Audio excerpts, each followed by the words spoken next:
namun sekarang Ibu akan membahas tentang kurban dan akikah. Silahkan dibuka LKS-nya. Nah, di sini kita sama-sama untuk membaca pengertian kurban. Nah, kurban menurut bahasa berasal dari kata koroba yang berarti dekat. Nah, sedangkan menurut syariat kurban berarti hewan yang disembelih dengan niat beribadah untuk mendekatkan diri kepada Allah Subhanahu wa taala dengan syarat-syarat dan waktu tertentu, disebut juga dengan udhiyah. Adapun hukum berkurban merupakan ibadah yang disyariatkan bagi keluarga umat muslim yang mampu. Firman Allah Subhanahu wa taala, Bismillahirrahmanirrahim, Inna a'tainakal kautsar, yang artinya sungguh kami telah memberimu Muhammad nikmat yang banyak. Fasholli lirabbika wanhar, maka laksanakanlah salat karena Tuhanmu dan berkurbanlah sebagai ibadah dan mendekatkan diri kepada Allah. Nah, sebagian ulama berpendapat bahwa berkurban itu hukumnya wajib, sedangkan jumhur ulama berpendapat bahwa berkurban itu adalah sunnah muakkad. Nah, dengan alasan sabda Rasulullah Shallallahu Alaihi Wasallam yang artinya, aku diperintahkan berkurban dan kurban itu sunnah bagimu, hadis riwayat At-Tirmizi. Nah, hukum kurban menjadi wajib apabila kurban tersebut dinazarkan. Menurut Imam Maliki, apabila seseorang membeli hewan dengan niat untuk berkurban, maka ia wajib menyembelihnya. Ada latar belakang berkurban di dalam Al-Quran telah terdokumentasikan secara nyata ketika Nabi Ibrahim alaihissalam bermimpi menyembelih putranya yang bernama Ismail. Nah, sebagai persembahan kepada Allah Subhanahu wa taala, mimpi itu kemudian diceritakan kepada anaknya Nabi Ismail.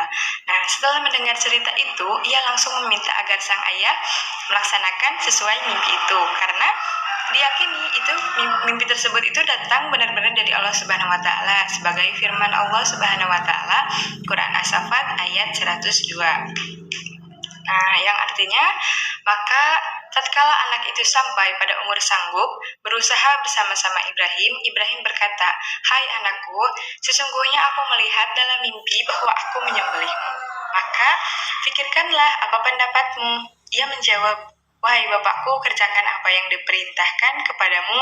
Insya Allah kamu akan mendapatiku termasuk orang-orang yang sabar."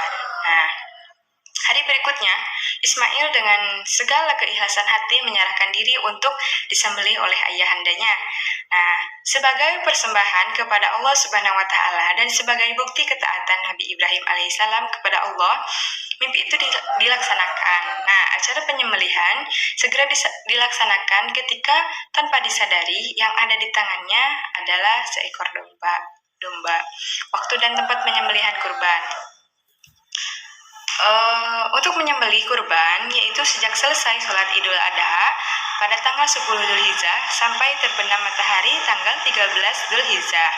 Sabda Rasulullah Shallallahu Alaihi Wasallam yang artinya, barang siapa menyembelih hewan kurban sebelum kita mengerjakan sholat, maka hendaklah ia menyembelih yang lain sebagai gantinya. Hadis muttafaqun alaih. Nah, tempat penyembelihan sebaiknya dekat dengan tempat pelaksanaan sholat Idul Adha. Hal ini sebagai sarana untuk syiar Islam. Nah, ketentuan hewan kurban yang dijadikan hewan kurban adalah hewan ternak, sebagaimana firman Allah Subhanahu wa taala yang artinya, dan tiap-tiap umat telah kami syariatkan penyembelihan hewan kurban. Nah, supaya mereka menyebut nama Allah terhadap binatang ternak yang telah dirizkikan Allah kepada mereka. Maka Tuhanmu ialah Tuhan yang Maha Esa, karena itu berserah dirilah kamu kepadanya dan berilah kabar gembira kepada orang-orang yang tunduk patuh kepada Allah. Quran Surat Al-Hajj ayat 3. Nah, hewan yang dimaksud adalah unta, sapi, kerbau, kambing, atau domba. Adapun hewan-hewan tersebut dapat dijadikan hewan kurban dengan syarat telah cukup umur, tidak cacat, tidak pincang, tidak kurus, atau tidak sedang sakit. Nah, ketentuan cukup umur itu adalah domba sekurang-kurangnya berumur 1 tahun, atau yang telah tanggal giginya. Kambing biasanya sekurang-kurangnya berumur 1 tahun, unta sekurang-kurangnya berumur 5, sapi atau kerbau sekurang-kurangnya berumur 2 tahun. Nah, hewan yang sah untuk dikurbankan adalah hewan yang tidak cacat. Tidak cacat, ada telinganya, tidak putus ekornya, tidak sakit. Seekor kambing dan domba hanya untuk kurban satu orang, sedangkan satu ekor unta atau sapi bisa dikurbankan untuk 7 orang. Nah, adapun sunah-sunah dalam menyembelih pada waktu penyembelihan hewan kurban disunahkan yang pertama melaksanakan sunah-sunah yang berlaku pada penyembelihan, membaca basmalah, membaca sholawat, menghadapkan hewan ke arah kiblat, menggulingkan hewan ke arah rusuk kirinya, memotong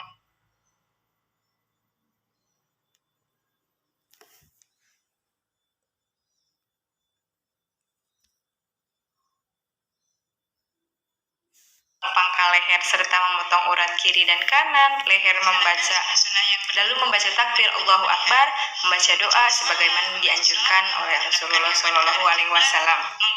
Nah, orang yang berkurban atau menyembelih sendiri hewan jika mewakilkan kepada orang lain yang disunahkan hadir ketika penyembelihan berlangsung. Nah, yang selanjutnya adalah hikmah berkurban. Hikmah berkurban sebagaimana yang disyariatkan oleh Allah Subhanahu wa taala mengandung beberapa hikmah. Ya, diantaranya baik pelaku, penerima ataupun kepentingan umum. Nah, bagi orang yang berkurban itu bisa menambah kecintaan kepada Allah, menambah keimanan, ketakwaan, menunjukkan rasa syukur kepada Allah dan mewujudkan tolong menolong, kasih mengasihi dan rasa solidaritas.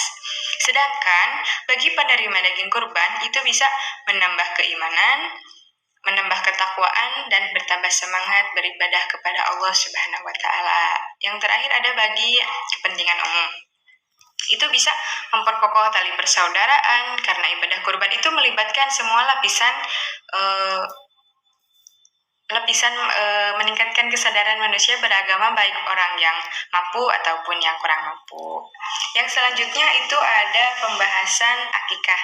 Nah, akikah dari segi bahasa berarti rambut yang tumbuh di kepala bayi, sedangkan dari segi istilah adalah binatang yang disembelih pada hari ke-7 atau kelipatan 7 dari kelahiran bayi disertai mencukur rambut dan memberi nama pada anak yang baru dilahirkan.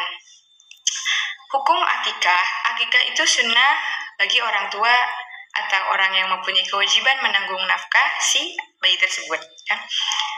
Sabda Rasulullah SAW yang artinya setiap anak tergadaikan dengan akikah yang disembelih baginya pada hari ke-7, dicukur rambutnya dan diberi nama. Hadis riwayat Ahmad dan Imam yang 4. Nah, adapun jenis-jenis syarat hewan akikah. Untuk anak laki-laki itu 2 ekor dan untuk anak perempuan 1 ekor. Nah, adapun binatang yang dipotong untuk akikah itu syarat-syaratnya sama seperti binatang yang harus dikurban. Nah, kalau pada daging kurban disunahkan menyedekahkan sebelum dimasak. Nah, sedangkan akikah itu sudah dimasak.